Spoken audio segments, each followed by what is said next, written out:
The moment I kicked in that cheap motel door, I knew everything in my life was about to change. She was there, Melissa, my wife of 8 years, wearing nothing but a towel, straddling some half-naked guy I'd never seen before. They both froze when they saw me. I had my Glock in one hand, and the kind of fury that doesn't just go away in the other. Tyler, that was his name, jumped like a scared animal, scrambling off the bed. Melissa? She didn't scream. She didn't cover up. She laughed. Right there, in my face. Well, if it isn't Mr. Boring himself, she said, eyes locked on me like I was some joke that ruined her night. That moment, it broke me. And not in a poetic, emotional way. It snapped something inside. Because that wasn't just betrayal, that was disrespect. That was her saying, "You don't matter." And let me tell you what makes it worse, I wasn't even surprised. Deep down, I'd felt it for months. Her distance. The sudden obsession with late yoga classes and work dinners. The way she started locking her phone. The fake smiles. The fake everything. I followed her that night because my gut screamed something was off. She said she was going to her friend Jenny's for a spa night. Instead, she drove across town to this rundown and like she was on a mission. I tailed her, parked across the street, and waited. I didn't expect to pull a gun. But when I saw her kiss that guy, when I saw her laugh like a teenager high on lies, I lost it. "Melissa," I said, trying to keep my voice steady. "What the hell is this?" She rolled her eyes like I just asked if the sky was blue. "Seriously, Jack? You followed me? What are you going to do, cry?" Tyler was frozen, arms half raised, muttering something like, "I didn't know she was married, man. I swear." "Save it," I snapped. "You think I'm pointing this at you? I'm pointing it at the last 8 years of my life." Melissa scoffed. "You brought a gun to a motel? You're insane. No wonder I needed a real man." That right there? That was the dagger. She knew exactly what she was doing, twisting the knife deep. I didn't fire. I didn't scream. I just looked at her. For the first time, I didn't see my wife. I saw a stranger with my last name. I turned, walked out. Left them there. I didn't trust myself anymore in that room. Back home, silence greeted me like an old friend. She didn't come back that night. Or the next. On the third day, she texted, "You embarrassed yourself. I'm with Tyler now. Good luck healing or whatever." That was it. 8 years. Erased. But then, like fate had been watching with popcorn, something else dropped into my lap. A phone call from a lawyer. My Uncle Roger had died. The same uncle who once told me, "Marry smart, or don't marry at all." We hadn't spoken in 10 years. He left everything to me. The house, the cars, and $1 million. Cold. Hard. Untouched. Melissa didn't know yet. But she would. And when she came crawling back, I'd be ready. 3 days. That's how long she was gone. Long enough for her to parade around with that gym bro idiot like she'd upgraded. Long enough for me to go from broken to clear. Not healed, no. Just awake. I spent those days in silence. No drinking, no crying. Just me, the house we built together, and the $1 million bombshell dropped in my lap.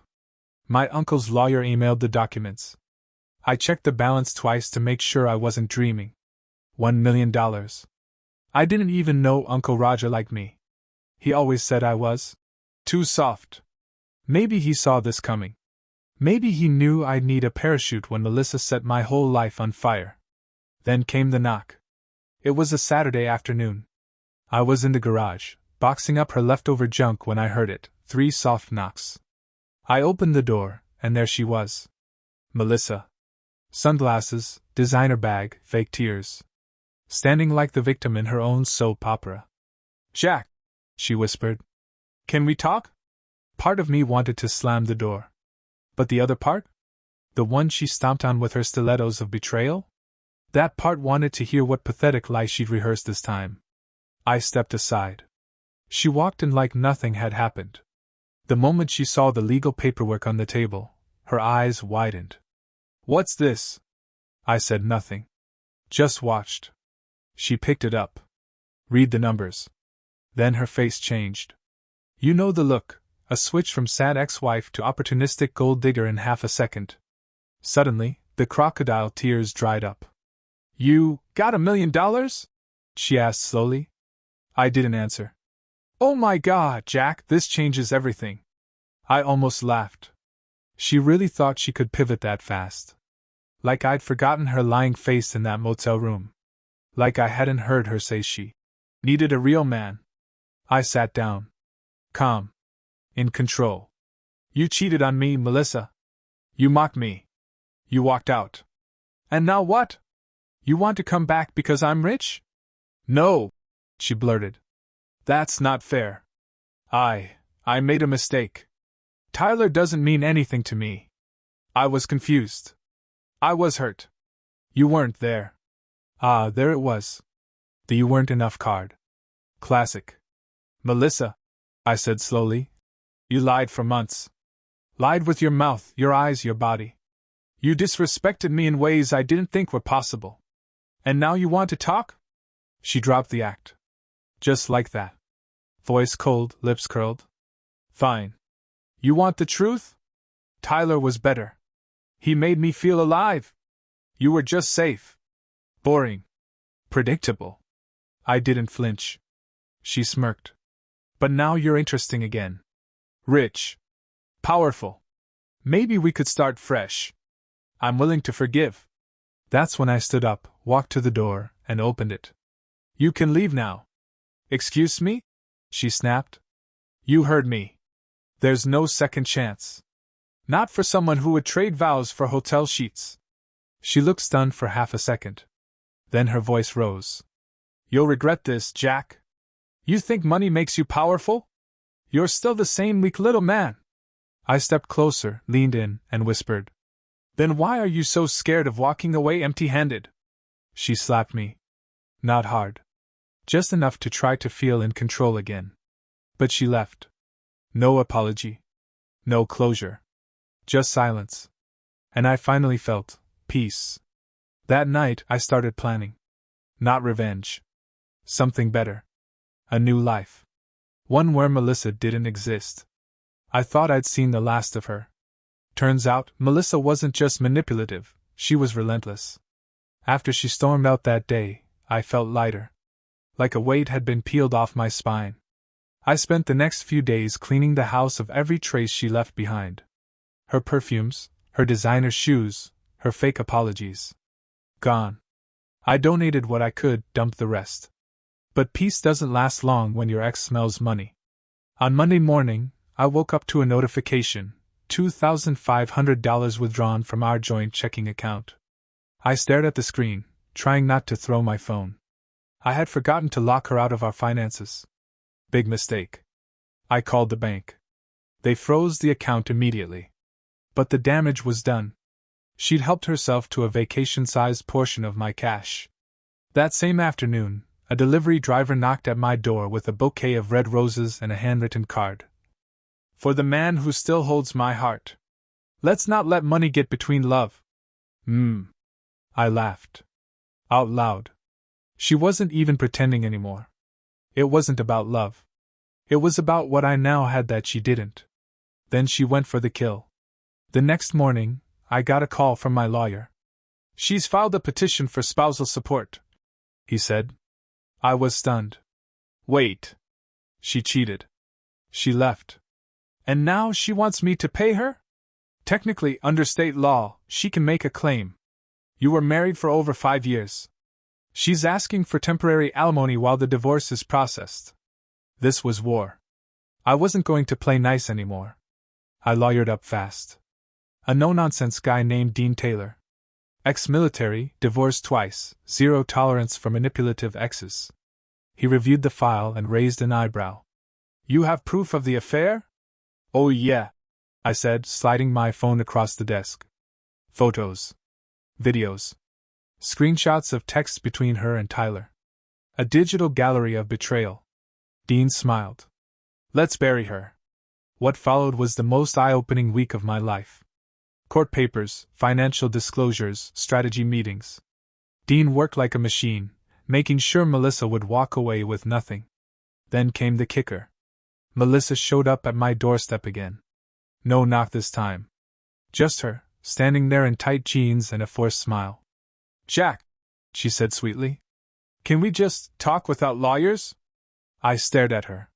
She stepped closer, trying to slide into that old, seductive tone. "I made a mistake. I let a good man go. I thought money made you cold, but maybe it made you stronger. We could still fix this." It was almost impressive, the way she flipped emotions like light switches. I didn't let her in. "Melissa," I said calmly, "you filed for support. You stole money. You lied for months. And now you want to come back?" She smiled. "Well, if I get some of that inheritance, I'd feel a lot more secure. And we both know you're not the type to be alone long." My blood boiled. Not because she wanted money, but because she still thought she had power over me. I pulled out the court documents and handed them to her. She looked down. "What's this?" "My official counterclaim," I said. "You'll get nothing. Not a dime. But feel free to keep embarrassing yourself." She blinked. For the first time, I saw fear in her eyes. Real fear. She stormed off, screaming something about karma and lawyers. But I didn't care. I had a new mission now. Not just surviving the betrayal, but becoming someone untouchable. Melissa had taken enough from me. Now I was done being the victim. It was no longer about heartbreak. It was a game now. And I was done playing defense. Melissa thought she could cheat, humiliate me, take my money, and still walk around like she owned the world. But she underestimated one thing. I wasn't the same soft-spoken husband who used to buy her flowers after every argument. That man died the moment I saw her laughing in that motel room. The legal battle heated up fast. Dean, my lawyer, built our case like a fortress. Every lie Melissa ever told, every purchase she made on our joint cards while she was working late, every message she sent to Tyler, we had it all printed, filed, and submitted. Her response? She doubled down. She claimed emotional distress, said I was controlling and cold. Claimed she feared for her safety. The night I confronted her with the gun. Left out the part where she laughed in my face in nothing but a towel while sitting on her side piece. But the best part? Tyler dumped her. A week after the legal firestorm began, I found out through a mutual friend that Tyler had blocked her on everything. No calls, no messages. Gone. Poof. Apparently, he wasn't up for dragging himself through divorce court drama. And once the money wasn't flowing, Melissa became less interesting.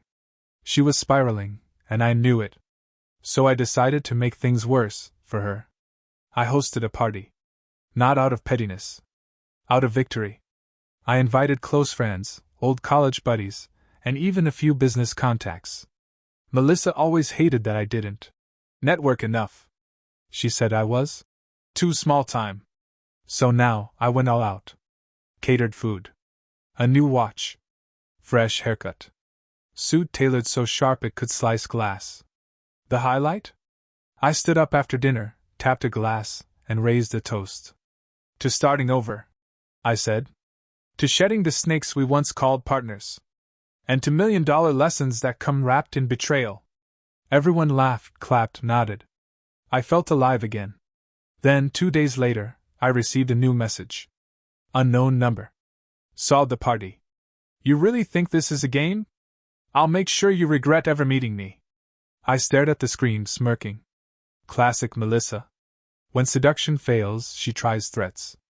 And when threats fail, she plays the victim again. I didn't respond. But I did take precautions. Dean had a private investigator follow up on her movements. Turns out she'd been trying to open credit cards in my name, failed, thanks to the alert we placed.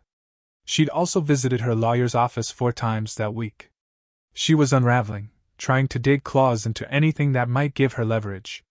But the biggest twist came when I got an email from Tyler. Subject line. My apologies, man to man. He wrote a pathetic paragraph about how he didn't know she was married. How she said you were separated. And how he realized too late she was manipulating everyone. Then he dropped the bomb. She's trying to say I abused her. I've got screenshots. If you ever need them, they're yours. That was it. The final nail. Melissa wasn't just trying to bleed me dry. She was willing to destroy anyone in her path, even the guy she cheated with. So I did what she feared most. I stayed silent. Let her spiral. Let her burn everything she touched. Because sometimes, the best revenge is letting someone drown in the mess they created. I wasn't her victim anymore. I was the lesson. It was a quiet Thursday. I was in my office, sipping black coffee, reviewing some new business investment proposals. For the first time in months, things felt calm, controlled. Melissa hadn't messaged me in days, and her lawyer hadn't filed anything new. I thought maybe, just maybe, she'd finally gotten the hint. Then the receptionist buzzed in. Jack, your ex-wife is here. She's yelling. I didn't even have time to respond. Because before I could stand up, she barged through the door. Melissa. Hair wild. Eyes red. Holding a stack of papers, a purse, and that same bitter glare she wore like perfume. You think you can just erase me, Jack? She shouted. My assistant stood frozen behind her, unsure what to do. It's fine, Julia, I said calmly. Close the door behind you. She did. And then it was just me and the woman who once promised to love me forever, and who now looked ready to claw my eyes out. Melissa slammed the papers on my desk. You cut off my cards. You blocked my number. You had me followed. I leaned back in my chair. I protected myself. You don't get to play the victim now. She laughed, sharp and hollow. You think you're so clever with your inheritance and your big boy lawyer. But you can't just throw me out like trash. You threw yourself out, I said. The second you dropped your clothes for that loser in a motel. Her lip curled. You were always weak, Jack. Always scared of confrontation, always begging for peace. Well, guess what? You don't get peace now. She stepped closer, invading my space. You owe me. You built your career while I supported you. I cooked, cleaned, smiled at your boring friends. I gave you years. You gave me betrayal, I replied. She laughed again, more bitter this time. You're not some hero, Jack. You're a scared little man who got lucky with a dead uncle. There it was. The real Melissa. No fake smiles. No charm. Just venom. I stood up slowly, walked around the desk, and faced her. You want to talk about luck? I was lucky to find out who you really are before wasting another decade. I was lucky Tyler dumped you. And I'm lucky the law is on my side now. She froze. How do you know about? She started, then stopped. Too late. She gave it away. I know everything, I said. About you, Tyler, the credit card scam, the threats, the fake abuse claims. All of it. She backed up slightly, no longer as confident. You're bluffing. Try me, I said. Silence stretched for a few seconds. Then she dropped the act. You're going to regret this, Jack. You think you've won, but I'm not done. You owe me, and I'll make sure everyone sees what a heartless bastard you've become. I walked to the door and opened it. This office is for business, not bitter exes who burned their bridges. You can leave now. She looked at me like she wanted to scream again. But she didn't. She walked out, heels pounding like gunshots on the hardwood. I leaned against the doorframe, exhaling slowly. She was desperate now. Dangerous. A cornered animal with nothing left but ego. I knew this wasn't over. Not by a long shot. But I was ready. Because she didn't realize, when someone loses everything, they either break or rebuild stronger. And I was already rebuilding. Brick by brick. Melissa would keep coming. That much was clear. But this time, I wouldn't be caught off guard. I thought Melissa couldn't shock me anymore. I was wrong. 1 week after she stormed into my office like a reality show villain, I got a knock at my door at 6 a.m. 2 uniformed officers. Calm, professional, and holding a restraining order with my name on it. She's claiming emotional abuse, one of them said. That you threatened her with a weapon, stalked her, created a hostile environment. She's requesting a court hearing next Monday. I almost laughed. But I didn't. Because this wasn't funny, it was war. She was trying to flip the script. She couldn't beat me in court. Couldn't get to my money. So now, she was trying to ruin my reputation, drag my name through the mud, and make herself the victim. She filed a temporary protective order, knowing it would freeze certain assets, halt the divorce proceedings, and put me in legal limbo. It was a cheap move. A last-ditch grenade. But I didn't panic. Because I had proof. Dean, my lawyer, was livid. This is classic manipulation. She's creating a narrative to paint herself as the abused one. We got to work.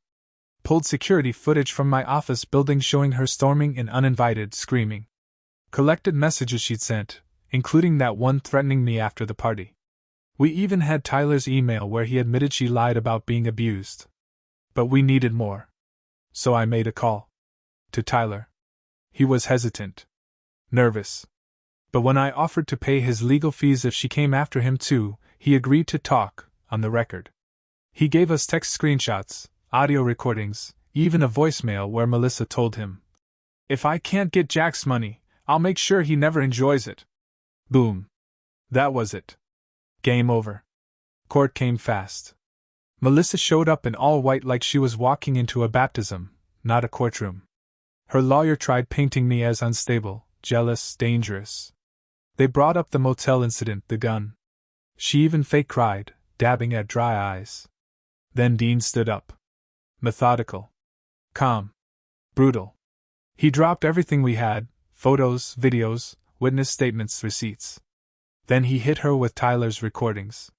Her face? Pale as snow. The judge stared at her like she'd just grown horns. By the end of the hearing, her request for protection was denied. In fact, the judge warned her about making false allegations and wasting court time. I walked out of that courtroom feeling 10 feet tall. But I wasn't done. I filed a motion for damages, financial and emotional distress caused by her false accusations. And Dean filed a request for full dismissal of her alimony claim. She went silent after that. No more texts. No more office drama. Just silence. For the first time in forever, I could finally breathe without waiting for the next ambush. But something strange happened that night. I got a call from an unknown number. I let it go to voicemail. Her voice. "Jack, I don't even know who you are anymore. You've changed. You were never like this. Cold. Calculating. I miss the old you." I sat there listening, phone to my ear, in the dark. And you know what? She was right. I wasn't the old me anymore. The old me tolerated lies. Gave second chances. Avoided conflict. The new me? He knew better. He didn't chase people who spit on loyalty. He stood his ground. And now that Melissa had finally burned every bridge, I was done playing defense. I had one final move left. And she'd never see it coming. It had been 3 weeks since the courtroom shutdown of her fake abuse claims. 3 weeks of silence. No calls. No emails. No surprise appearances. I started to think Melissa had finally accepted the loss. But people like her? They never go down without one final performance. It was a Friday afternoon. I was on my way to close a deal for a real estate flip, something new I'd invested in since the inheritance. I pulled into the parking lot, turned off the engine, and that's when I saw her. Melissa. Sitting on the hood of my car. Dressed to kill, legs crossed, oversized sunglasses covering what I assumed were empty, tearless eyes. The wind caught her hair, but the look on her face was pure control, like she hadn't been crushed in court, publicly humiliated, or abandoned by the very man she cheated with. I got out slowly, locking the door behind me. "What are you doing here?" She slipped off the hood with a fake little smile. "Can we talk?" "Just 5 minutes. I'm not here to fight." I should have walked away. But a part of me wanted to hear how far she'd fall this time. 5 minutes, I said. She reached into her purse and handed me a letter, an official-looking envelope with a legal stamp. "It's from my lawyer. It's a settlement proposal." I raised an eyebrow. "You're still trying?" She stepped closer. "I don't want war, Jack. You've made your point. You've won. I'm just asking for some dignity. Just a small settlement so I can move on. Cleanly. I opened the envelope. She was asking for $75,000. A mutual separation fund, as she called it. I laughed. Right in her face. You cheated. Lied. Stole. Accused me of abuse. And now you want money, for dignity? She had the nerve to look offended. Jack, I lost everything. Tyler ghosted me, my apartment lease got pulled, and my job cut me off because of the drama. I'm living with my sister in a guest room. I'm not asking for much. You're asking for me to fund your consequences, I said. That's not how this works. Her tone sharpened. You think this is over? You really think you can just walk away while I'm left with nothing? You chose nothing, I said. The day you gave up this marriage for motel sheets. Then she did something I didn't expect. She dropped the mask. No more fake smiles. No more victim voice. Just rage. You think that money makes you powerful? She snapped. You think men like you win in the long run? You're just a lonely loser with an inheritance and no one to share it with. I made you. I tolerated you. And now? You're nothing but a guy playing king in a cardboard castle. I stepped forward calm. Then why are you begging at the gates? She flinched. And I walked past her, heading into the building. But just before I entered, I turned back. Oh, and Melissa? She looked up. You forgot your dignity, I said, nodding to the envelope she left on the hood. She didn't reply. She just stood there shaking, gripping her designer purse like it was the only thing she had left. Because maybe it was. That night, I signed the final paperwork. Divorce finalized. Spousal support denied. Settlement rejected. It was over. For real. She'd burned every last bridge, and now she was standing on ash, trying to build a throne from the wreckage. But me? I was already building a new empire, without her lies, without her weight, without her poison. She bet on my weakness. She forgot I had none left. The papers were signed. My marriage was officially over. No alimony, no settlement, no strings left to pull. Melissa was out of my life, legally, financially, emotionally. But she wasn't done. Because manipulators don't know how to accept silence. They mistake it for weakness. 2 weeks after the divorce finalized, I received one last message. Not from her number, this time from a burner account on Instagram. Hey stranger, miss me yet? Attached was a photo. Melissa, sitting on a beach chair somewhere tropical, holding a cocktail. Smiling like she hadn't tried to destroy me in court. Like we were just exes who grew apart, not enemies forged by betrayal and lies. I didn't reply. She followed up the next day. You know, we were good together once. Maybe we just lost ourselves for a while. No response. Then again, a few days later. I heard about the new property you bought. Looks beautiful. Would love to see it sometime. She was fishing. Desperate. Broke, lonely, and realizing her charm had an expiration date, and it was long past due. But I was already on a different road. See, after the dust settled, I started using the inheritance smart. I invested in 3 properties, partnered with a sharp real estate agent, and launched a side business flipping homes. Dean helped me set up a holding company to shield the assets, Melissa-proof, as he jokingly called it. My days were filled with progress. Purpose. Peace. And yet there was this ghost of a woman who kept circling the ruins of our past like a vulture, hoping to find scraps. The final straw came when she showed up, again. Not at my home. Not at my office. At my mother's house. My mom called, shaken. She came here, Jack. Said she wanted to talk to you. Said she regrets everything. I drove over immediately, heart pounding, not out of fear but rage. When I got there, she was sitting on the porch swing, looking small, dressed down for once. No heels, no makeup. Just her. The real her. But I didn't feel sympathy.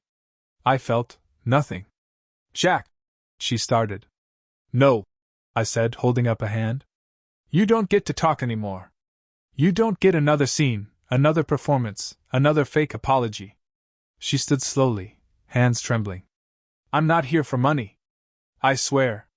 You're here because everyone else finally saw through you, And I'm the last bridge that hasn't gone up in flames. Her eyes filled with tears, real or fake, I didn't care. I don't know who I am without you, she said. I nodded. That's your problem now. Then I walked her off the porch, past my mom's flowers, down the driveway. I didn't yell. I didn't curse. I didn't even slam the door behind her. I just watched her leave. That was the true ending. Not the divorce. Not the court battle. Not even the inheritance. It was me, standing there, realizing that the man she broke no longer existed. I rebuilt myself stronger, colder, wiser, and most importantly, untouchable. Now when people ask me what happened with my ex, I don't get bitter. I don't rant. I just smile and say, she taught me how to never get played again. So if you're reading this, or watching this, or living your own version of my story, here's what I'll leave you with. Never fight for someone who handed you the knife and watched you bleed. Walk away. Rebuild. Let them drown in the fire they lit. That's not revenge. That's justice.